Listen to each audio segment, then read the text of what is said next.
But It Was Aliens. We should probably begin our tale today with honourable and trustworthy Plato. You see, Plato was himself told a story by his elders, a tale passed down for generations and generations! An island called Skull Island. An island called Atlantis. Bang! Atlantis gone.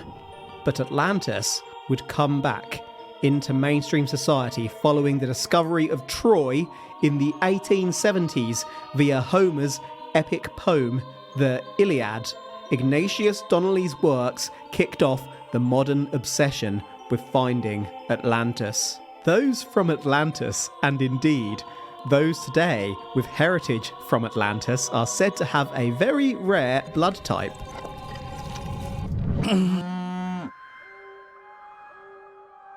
Howdy, howdy! Top of the morning, afternoon, evening to you all. And night. And welcome to But It Was Aliens! The paranormal comedy podcast where we probe extraterrestrial and otherworldly events. Otherworldly events to determine whether they really were paranormal in origin. There is no time to mess around. As promised, we are picking right back up where we left off on the hunt for Atlantis, discovering where Atlantis may be, before we move on to find out what actually happened to Atlantis. For this is part 2 of our investigation. The BBC reported in December 1997 that Russian scientists had found what they believed to be Atlantis 100 miles off the coast of Cornwall in the UK. Ooh. That may be connected to the mystery of Lioness, another sunken island which we'll probe one day. Paul Dunbavin suggested, without scientific basis, in his 2003 book Atlantis of the West, The Case for Britain's Drowned Megalithic Civilization, that Atlantis was an island in the Irish Sea. But a modern theory suggests that Atlantis is actually Ireland itself. Ireland appears to be similar geographically to Plato's depiction of Atlantis, as outlined by Dr. Ulf Erlingsson in 2004. The landscapes are very similar, allegedly. Truthfully. Remember in part 1, we linked Atlanteans to red hair. People from Ireland have the highest genetic concentration of red hair in the world. Thousands of red-haired mummies have been found in Egypt. Yes, we're on Egypt now. Pharaoh Ramesses II, aka Ramesses the Great, the most powerful pharaoh of all of ancient Egypt, had naturally red hair. He collected god cards. Along with at least 6 other pharaohs' natural red hair. The highest concentration of Pharaoh Tutankhamun's haplogroup RM269, a group that can be traced back to one person, is in Ireland. Tut's mum had red hair. Nazis, Tibetans, red hair. Egyptians, Atlanteans, Nordics, aliens. Gone off at the deep end a bit here, haven't we? I always thought Conor McGregor was a bit off. I wouldn't say that out loud. Why? He's angry. He'll come for you. He'll find out. What's he going to do? He's half my size. I don't think he actually is half your size, and he's also a professional fighter. He's half my size. Doesn't matter if he gets your balls in a clamp before you've been able to move. I'll fucking bear hug him and give him a kiss. He'll calm right down. So I would not pit myself against any professional fighter, world level professional fighter, regardless of their size. No, absolutely not. Although saying that, I can remember having a debate with one of our friends once about whether Bruce Lee would win in the fight against Brock Lesnar, and I pretty much made your argument that Brock Lesnar would just bear hug him and give him a kiss. Did you know that about mummies, lots of them having red hair? I did not. That's new to me. Yeah, That is new. you don't really think about people getting round the world in sort of ancient times, do No. you? So how the hell did that red hair get in their system? It's taken me back to that episode you did where the hair was wrapped around a dick and they tested its genetic makeup and it had all different... Was it Peter Drury? Either way, the guy came at us. He contacted us, didn't he, and threatened us. That's a legitimate story, folks. He contacted us via email and was not a happy boy. But the genetic makeup of that was all over the place, wasn't it? Yeah.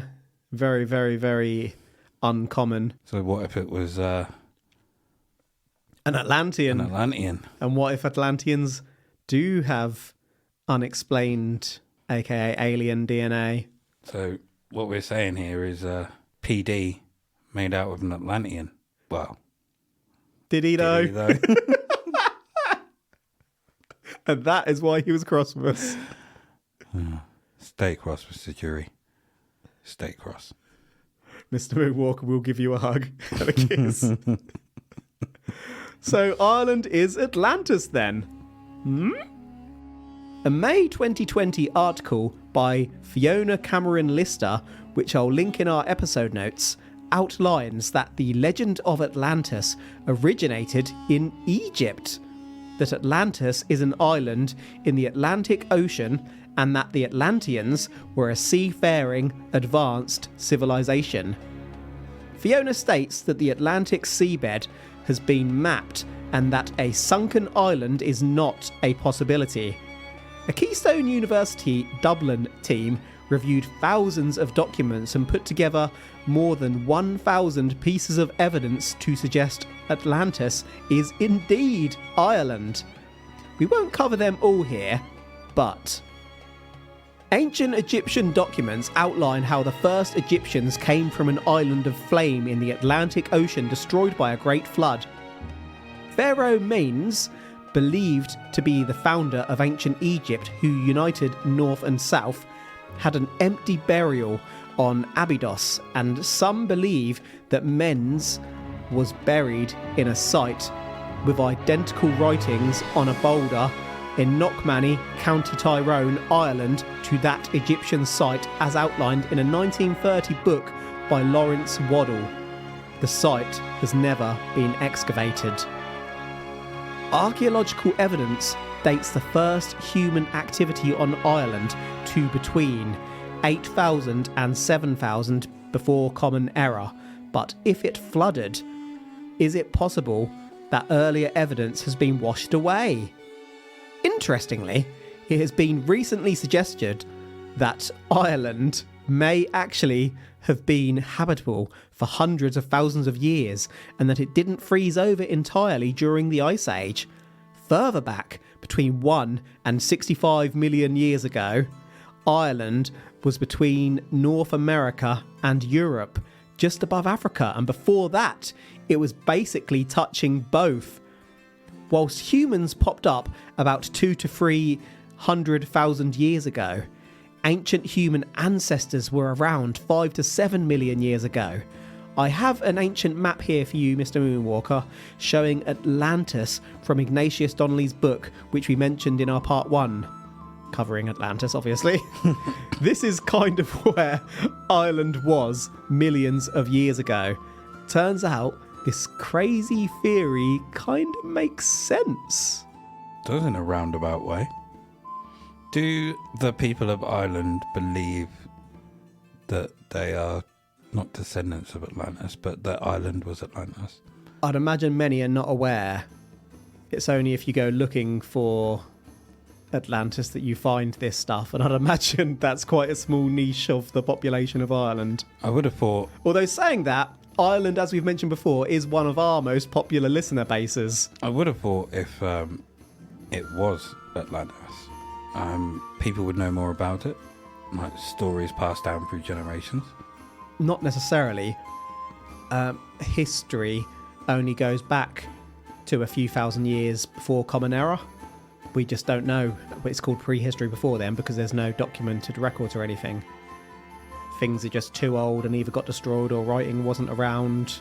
Structures fade away. The only thing we find from before those times are generally fossils. So it was and forever will be a mystery unless we can travel through space and time. But I feel like I've given you enough there to conclude that Ireland is Atlantis.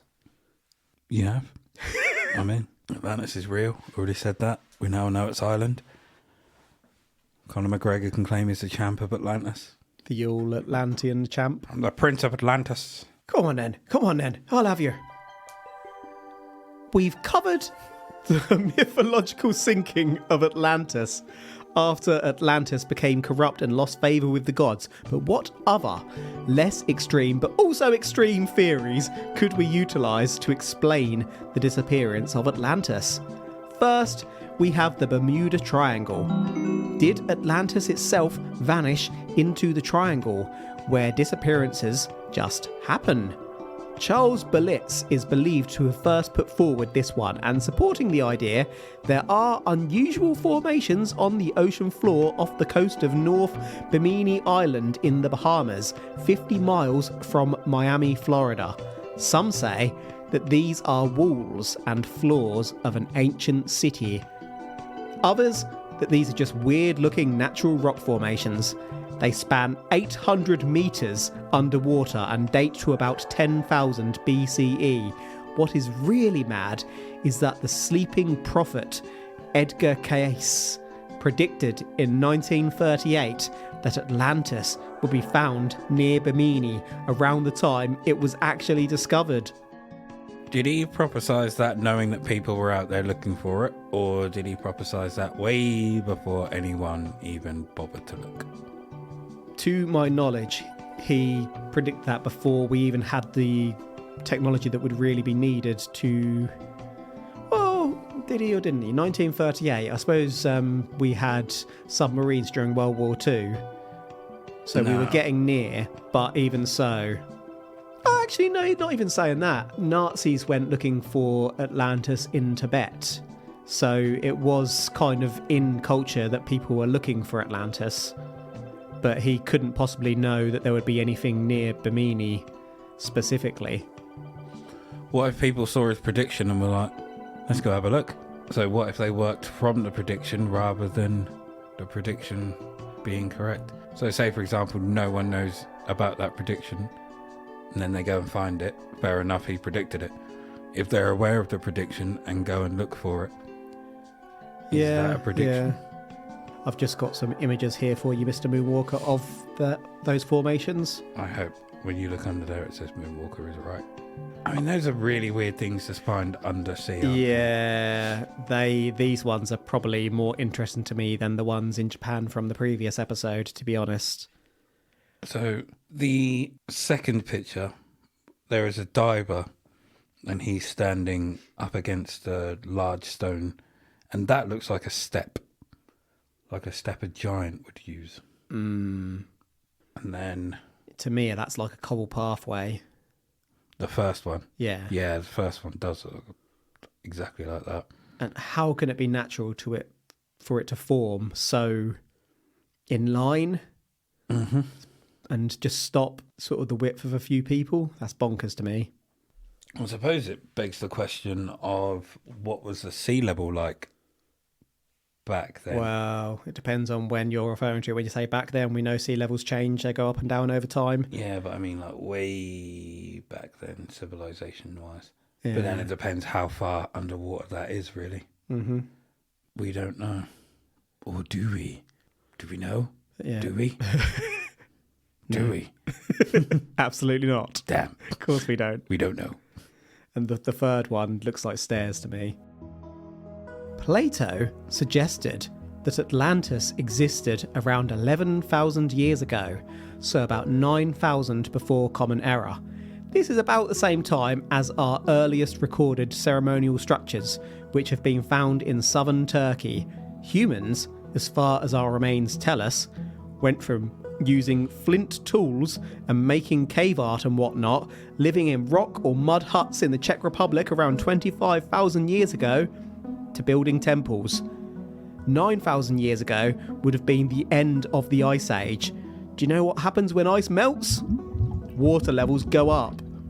During an ice age, water levels could be about 400 feet lower, so when that ice melts, many islands and land masses could be, and were, submerged.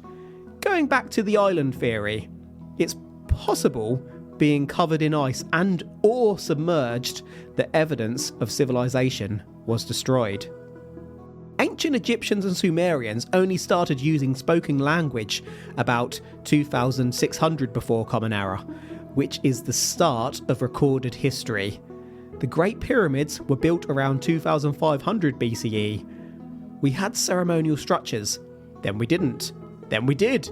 It's almost as if technology was advanced, was lost, and took another 7,000 years or so to start building back up. When you really start thinking about that, the concept of Atlantis doesn't seem that far-fetched. It just fits that some step along the way is missing. And Mr. Moonwalker, I've got a little image for you there just of Göbekli Tepe in southern Turkey. So you can see some ancient structures which don't look dissimilar to what we found underwater earlier. No, they don't.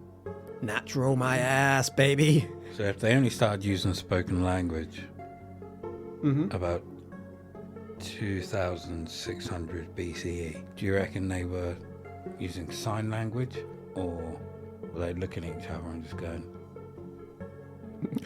just pointing at each other and pumping. like just gesturing to their mouth for food, drink, and sexy time? Yeah, I reckon they made that noise as well. I'm just trying to think whether before we had spoken language, we would have had sounds like kind of thing. But it's when we started recording spoken language that was around 2006 or the thousands BCE. Okay, so it's not to say that there wasn't used. We don't know for definite when we started speaking, I guess. We only know when we started finding archaeological evidence of language. So we could have been speaking for weeks, months, years, decades, centuries, millennium. I guess we can't really prove it one way or the other. But at some point, our vocal cords wouldn't have been advanced enough to speak properly, or as we do today. This next destruction theory also links to where Atlantis may be. Some believe that Atlantis is actually the tale of the Minoan civilization whom lived on Crete and Santorini, then called Thera, between 2500 and 1600 BCE. The Minoan built palaces and roads and were the first Europeans with a written language, but just vanished from history without trace. Historians speculate as to whether an ancient earthquake triggered a volcanic explosion and in turn tsunamis, wiping out the population of Thera and leaving the remaining Minoans vulnerable to invasion. Oceanographer Robert Ballard did find evidence of an eruption on Santorini. Similar to the Minoan civilization, the Black Sea flood is another event theorized to have possibly inspired Noah's Ark. This took place approximately 6,800 BCE. The Black Sea at that time was just a lake north of Turkey, east of Europe and west of Asia, so that would be northeast of Athens. This theory suggests that the Black Sea rapidly expanded, possibly in only a year, wiping out many civilizations along the water, though I don't think there's any underwater archaeological evidence of lost settlements to support such a rapid rise. It's said that inhabitants of settlements along the Black Sea scattered and told their tale orally, perhaps inspiring or otherwise turning into these events in later myths. History, baby. So, Sir? Attack of the Sea. Basically, the sea got angry, started murking people. Poseidon had enough. I mean, that seems way more logical than... What does, sorry? The sea. Levels rising, spreading, covering land. And again, that can happen, particularly when you bring the Ice Ages into play. Mm-hmm. I can't remember if I've popped this in the research notes, but is it the Egyptians or is it someone else? Basically, there was a seafaring civilization that we don't know who it was in ancient history that wiped out loads of civilizations. They were just rocking around on their boats, attacking places, and Proper pirates. yeah, well, yeah, basically. And yeah, whether they could be Atlanteans or whether people thought they were Atlanteans because they just roamed around and destroyed people.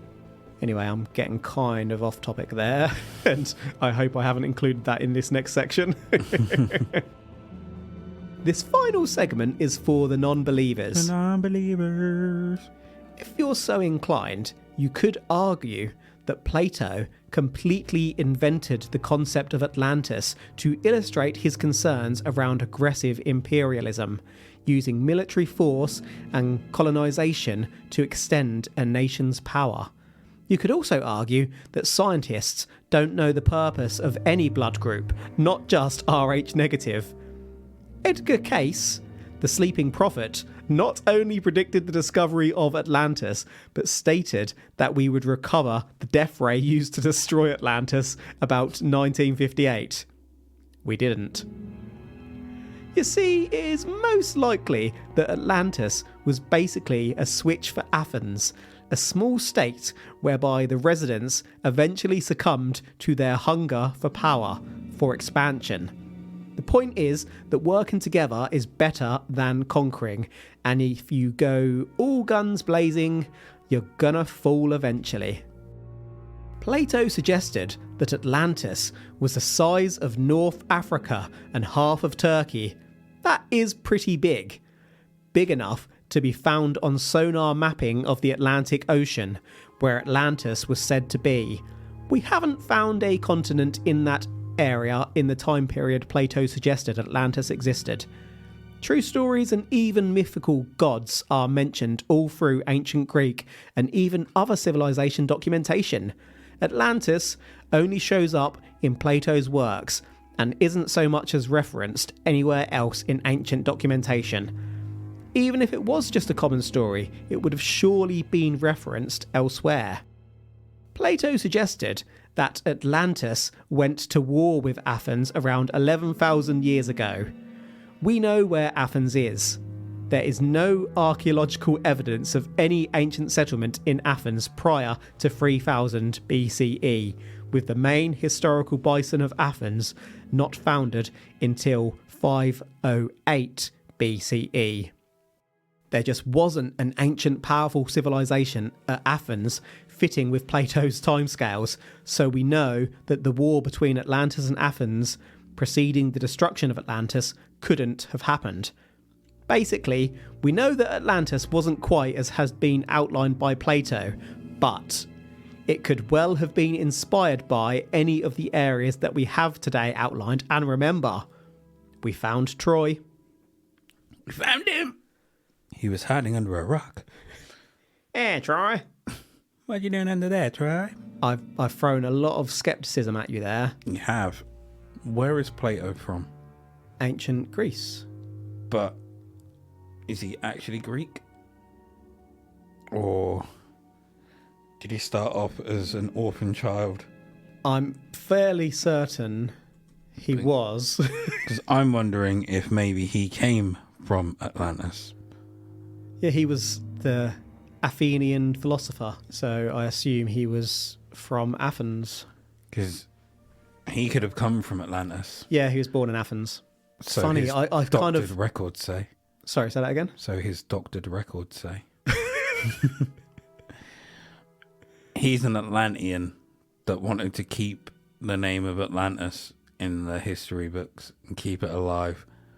I reckon it was a small place that was ransacked, like a little seaport or something, sea village, destroyed by others. And there has been plenty of that through history, so he could have been using lots of stories as inspiration. And he found his way to Athens. Was taken in by a wealthy family, studied, and became the Plato that we know today. Socrates took him in. Maybe his name isn't actually Plato. It's Plate. He was a chef. He was actually just a chef all along, Plate. And he used to just tell random stories, literally stories, to entertain people who ate at his restaurant. Come to Plates. Who are we to say that's not the case? And one day, he started writing down the stories just to entertain his guests, but people found the writing in many years later, Years gone and by. believed they were that Plate was actually some great philosophizer, when actually Plate was just not just a chef. Plate was a bloody good chef. It's just the fact that his name was mentioned alongside Socrates, and Socrates was his teacher, Yeah. and Aristotle was his famous student. so the fact that his name was alongside Socrates, everyone was like, "Oh, he must be a philosopher." No, it's just a Socrates, storyteller. Socrates was actually pretty rich and really liked investing in things. Socrates sat on like the ancient Greek dragon's den, and one day Plate came in to present He saw he had the gift of the gab. and took him in, and people misconstrued it. So there we have it. Plate. Welcome to Plates. Can I give you a plate? He now talks like that. Hello, you are at Plates. Atlantis was real. In summary, I'm going to have to take a big breath here. We've covered Plato, aka Plate's introduction to Atlantis, an ancient yet advanced civilization said to have been outlined in Egyptian hieroglyphics 9,000 years before Plate's time. I'm going to keep on calling him Plate now. Atlantis, after losing a war with an Athens-led coalition, was said to have sunk into the ocean following an earthquake and tsunami. Atlantis faded into forgotten history with time, save the odd mention until the discovery of Troy. The discovery of Troy somewhat inspired Ignatius Donnelly, who wrote Atlantis, the antediluvian world, theorizing that advanced Atlanteans handed down technological advancements to otherwise less advanced civilizations. We covered those obsessed with the search for Atlantis, including Nazis, who concluded that Atlantis was founded by a master race whose dependents live in Tibet, and James Cameron, whose team found 6 sunken anchors, suggesting an ancient seafaring civilization existed in the area of Plato's Atlantis. Plate. Following that, why has that tickled me so much? Following that, we uncovered the fact that Atlantis is an alien city founded by Nordics, though we weren't sure if Atlantis was actually their ship, which left Earth, or if Atlantis did sink and that descendants of aliens remain in Tibet. You can tell by their faces. We connected that to blood type RH and having red hair. We theorised where Atlantis may be, including Charles Hapgood suggesting that Antarctica is Atlantis, having shifted from its original more northern position. We covered a sunken continent called Zealandia, which includes New Zealand. A modern theory suggests that Ireland is Atlantis, which connected some dots between Atlantis, aliens, red hair, ancient Egyptians, and the Irish. We covered other ideas on what happened to Atlantis, such as how some believe that the Bermuda Triangle swallowed Atlantis. Did rising water levels at the end of the Ice Age submerge Atlantis? Is Atlantis off the North Bimini Island coast? We explored the Minoan civilization who disappeared circa 1600 BCE, and similarly, the Black Sea flood of approximately 6800 BCE, whereby the Black Sea Lake rapidly expanded, wiping out settlements along the banks. Then we looked at whether Atlantis existed at all, confirming that a historical Athens didn't actually exist in the time Plate outlined to be able to fight a war with Atlantis. We wondered whether Atlantis was a tale to guide ancient Greece, inspired perhaps by oral legends of the past. With all of that, today we decide for the questionable benefit of humanity. Did Atlantis exist, and if so, was it an alien civilization? Was Atlantis completely fabricated? Or is the truth somewhere in the middle, with Plate having based Atlantis on tales of other sunken civilizations? Is there anything you want to go over to gather your thoughts before we conclude on this huge probe, Mr. Moonwalker? If there's not, I would just add that on the Black Sea flood theory of the lake rapidly expanding, that would actually bring about with it a lot of disease and whatnot, and probably would wipe out people nearby. Who's to say there wasn't that? Yeah. But then some of those photos that I've showed you through this double probe, those underwater ones, some of those are bonkers, aren't they? The Bimini ones in particular. So you may have noticed, halfway through you reading that, I kind of went off to the side and had a moment where I couldn't stop laughing for a bit. Yeah. So, two t-shirt ideas popped into my head. Right. One is of plates, holding a plate with the sign, "Welcome to Plates," Yeah. with Atlantis on a plate. And then what popped into my head after that was the hair around a dick. Oh no, not again. But can you remember at the end? Peter Curry, not Drury, wasn't it? PK. Ah, so it was. Can you remember the end of Superbad, where he just draws loads of dicks? Dicks, yeah. I just pictured one of them with like the hair as a headband and a pair of nunchucks. For some reason, Why? I just lost it. So you didn't take in any of the... I took it all in. I took it all in. Okay, and is there anything you want to double back over other than your dicks? I'm still I was intrigued by the whole island thing, Yeah. but There's the something... Sorry, go on. I was about to say the fact that it's not... Well, to be fair, I don't know. So if any of our listeners from Ireland do know if this is a thing in Ireland, like, is it not well known, but Well, is it like a folk tale? people from Ireland may there? know that Ireland has moved quite a lot over the years and used to sit on the top of Africa. They may know that. But do they know that they're Atlanteans? They what may I'm not asking. know that bit. Okay, so They're if they don't- likely to be very aware that they have some unique genetic heritage and are the most common population of folks with red hair. If they do not know that they're Atlanteans, then I don't need to know more. All those like stones and everything on the ocean floor are just Yeah. proper like freaky. But like we said, rising sea levels, it's quite easy for something like that to sink into the sea. Yeah, it could just be any civilization that has sunken into the sea, or to be fair, it could be natural corrosion in that the water has somehow made precise right angles. Highly unlikely. But we know the truth. Highly unlikely. So, are you saying that it was aliens? And are you saying that Atlantis exists? It's not aliens. However, Yes. Atlantis exists Woo. because Plate said so. And what goes down at plates is the truth, bitches. I really don't know why, but I think it was just... I don't think Atlantis was as big as people think Atlantis was. Yeah. So it could have... So you don't feel that it was like a several ringed water world, No.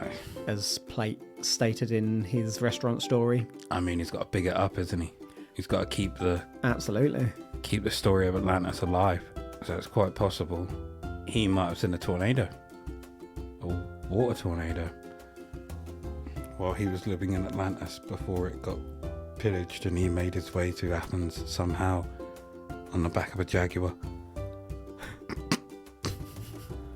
Plates. Welcome It's got a little baby, where Atlantis exists. little baby Jag as a pet. Plates only had one table. It was actually a really shitty restaurant. And Plates would just come and talk at you whilst you were eating. Let me tell you about Atlantis. Go away, Pleds. I'd like to eat in peace. Ah, peace, you say? Let me tell you about the time when the peace ended. In Atlantis. So, yeah, I'm kind of with you there. I'm not saying that it was aliens. Atlantis has been on our list probe since day one, but because it's so far back, I think we kind of forgot about it. But I love the historical cases, so I always plan to pick it up. I'd heard lots of shows cover Atlantis, including TV shows such as Ancient Aliens, and I thought it'd be a comfortable 40-minute episode. It wasn't. This episode took me almost as freaking long as the moon episodes and the pyramids. So, as a temporary expert on Atlantis, whilst I'm not saying that it's aliens, and whilst I'm probably saying that Plato invented Atlantis to illustrate his political ideologies, and that these ideologies were perhaps even dangerous, I am also saying, yes, I am also saying that lost cities and indeed lost continents did exist because we have proved it. Did one of these lost places go to war with Atlantis when Atlantis existed thousands of years before Athens did? Probably not. But I'm saying lost places do exist, and one of them may have even been called Atlantis. Not aliens, but sort of real?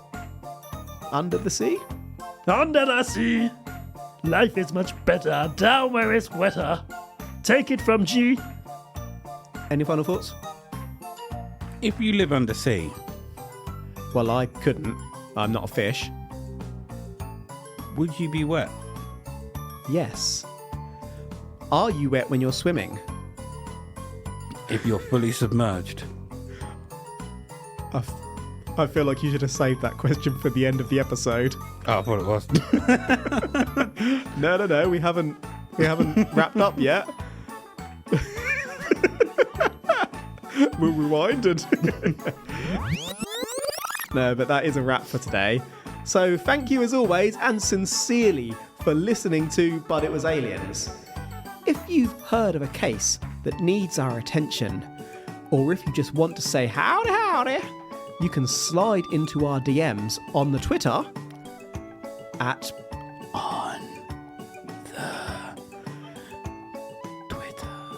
But It Was But It Was Aliens. I knew it was coming. I knew it.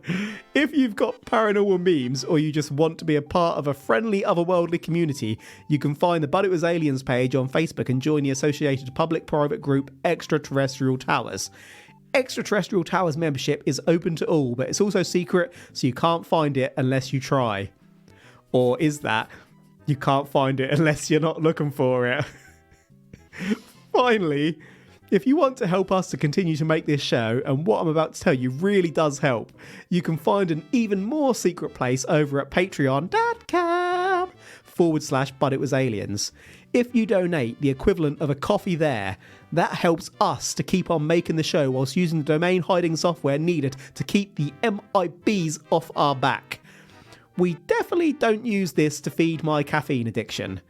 In exchange, each month we bring you a secret side probe into more widely paranormal and unusual events, such as possessions, cryptids, and Rasputin's dick. That's all we have for you today. So, unless you catch us on the Patreon, we'll be in your ears next episode. Until then, if the toilet on a boat drains into the ocean, can dolphins swim up them and nibble your butt? The truth is up there. Hashtag... Wait. If you're fully submerged underwater, are you wet? Hashtag... Wow. Welcome to Plates.